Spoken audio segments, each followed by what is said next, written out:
Nata Reza akan berpoligami dari Wardah Maulina, ini jawaban Nata. Isu Nata Reza akan berpoligami akhirnya terjawab. Penyanyi Nata Reza dan istri Wardah Maulina menjadi sorotan publik terkait unggahan tentang poligami di Instagram. Wardah Maulina mengunggah pertanyaan soal pendapat poligami kepada warganet, berujung pada tudingan Nata Reza sudah berpoligami. Bahkan setelah Wardah mengunggah postingan soal poligami, Nata pun menerima banyak direct message dari warganet di Instagramnya.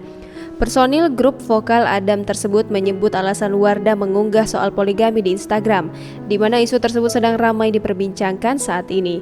Meluruskan unggahan sang istri dan banyaknya DM yang masuk ke Instagram, pria berusia 30 tahun tersebut menganggap setiap orang punya hak tidak sependapat dan memilih poligami.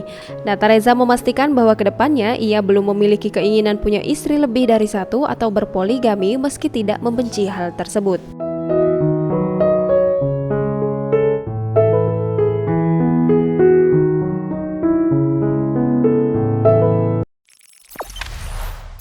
Jangan lupa subscribe, share, komen, dan like ya!